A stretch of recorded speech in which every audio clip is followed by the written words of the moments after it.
By the authority vested in me by the Board of Trustees of the American University in Cairo, I confer upon Dr. Eve Troutt Powell the degree of Doctorate of Humane Letters with all the rights and privileges appertaining thereto. I now invite Dr. Powell to the podium to deliver her remarks to our graduates. Dr. Powell, the floor is yours.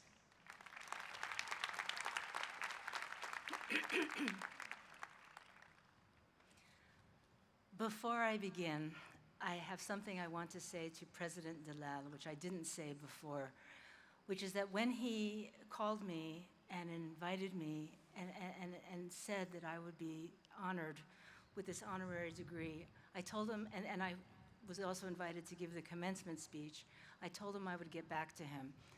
And I think he was a little surprised because it is such a huge honor. Why should I wait? But what I haven't told him is that I had to go sit down and cry because I was so deeply touched. And so that's why it took me a minute. So it is with very deep gratitude that I thank President Ahmed Dalal, also his wife, Madame Dalal, for their hospitality, and the AUC community for this opportunity to be here with you on this stunning campus. I am so happy to congratulate all of the students sitting here, their parents and their families, for all of the hard work it took for everybody to get to this evening.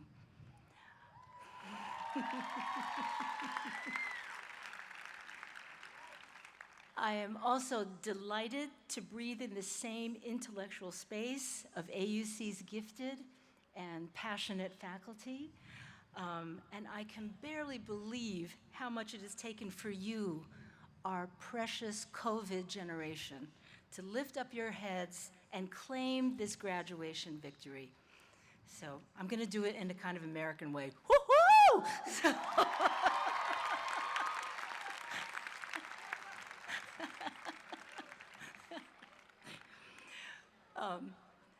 39 years ago, in September of 1983, I'm going to repeat that just so you can acknowledge the math.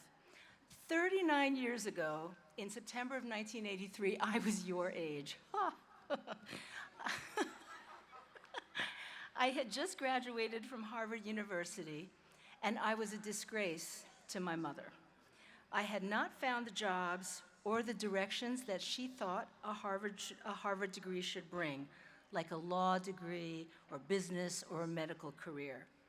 Instead, my degree in the history and literature of France and America was drawing me towards the publishing industry completely without her approval. But in the late spring of that year, AUC sent out a call for applications to a presidential internship. I think it may have been the university's first to recent American university graduates. If you could buy your ticket to Cairo, AUC would provide a year-long job and apartment. I applied, and soon all of my dreams of the pyramids, of 1,001 Nights, were accepted while my poor mother's vision of my future was dashed. Now, my father had died 8 years before, and I have a younger brother and sister. I am now old enough, you all know how old I am now, to know how frightening and painful it was for my mother to let me go from New York City to Cairo, a place neither of us had ever been, for an entire year.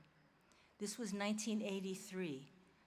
No cell phones, no Zoom, no FaceTime, no WhatsApp. I shudder at the memory of her eyes at John F. Kennedy Airport as we said goodbye. She had watched me pack as if for my death the night before. Again, as I said, I lost my father at the age of 14, and yet nothing had until then ever felt so scary as this ride on a plane to a place that was familiar to my mother and I only for its glorious past. We knew so little about Egypt's present. Now back then, AUC was fully in Tahrir Square, and my new apartment was in Bab el-Loup. It was big, it was lovely, and it was also empty. I did not know about the call to prayer, and when I first heard it, my first dawn in Cairo, I was unprepared for its power and its beauty. I had not heard about Cairo's traffic, and so the car horns, the sound of Bekia, the sound of, all of that formed a soundscape of fear for me, and I refused to leave the apartment for 4 days.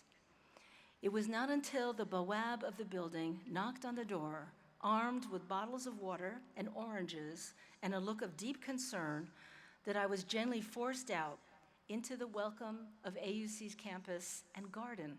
And then my real life began.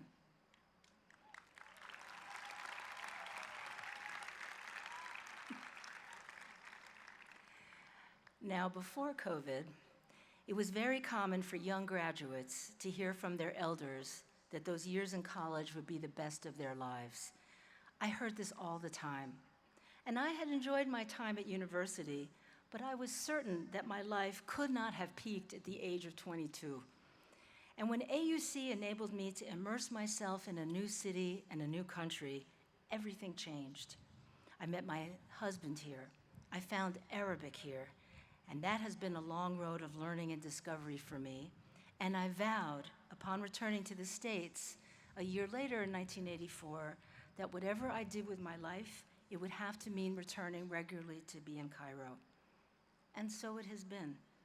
Through the intensive study of Arabic, to doing historical research at the National Archive of Egypt, Dar al-Wasaiq, to making sure that my sons have gotten to know Egypt, I always return. Part of the draw was how people in Egypt saw me. To most eyes, I did not look like a Hawaga, as did, for instance, my husband. One glance at him, and you could just practically hear USA, USA. Some of you know my late husband, and you know I'm right, okay? But I was a little darker. I identified as Black, and forgive me if this sounds strange, I appeared to many in Egypt as if I could, or even as if I should, speak Arabic. My friends from Sudan, particularly from the South, either laughed or scratched their heads when I called myself Black. And over the years, I have watched these same friends, because I hold on tight to my friends, negotiate changes in their own lives in which their race has become an issue. Through these relationships, I surrendered to a world of color and racial identity that I felt I had to understand. Please hear this as an expression of my thanks to the AUC community. Because of my experience here, I began to ask questions that have inspired my entire career as a historian of the Nile Valley and the Middle East. There are faculty on this stage who gave me the tools to ask and inquire. Because of them, I learned to feel like I am at home when I'm here, that I'm with my family when I am here. I have never felt as welcomed or as embraced anywhere more than in Egypt, even when the discussions become uncomfortable. Race can be so difficult to talk about, especially without trust. Here, I can trust.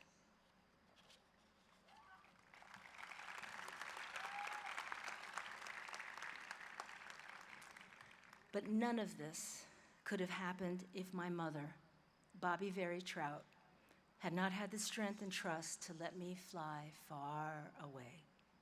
Students, your parents are looking at you with those same feelings. No matter where you go or where you stay, you are now at this crossroad. Filled with hope and freedom, you are so blessed to have come through your university experience here at AUC, your wings ready to spread and help you soar. And as parents and family, we hold our breath and we clutch our hands, but we trust your hearts and we wish you love. Congratulations. Mabruk. Go in peace.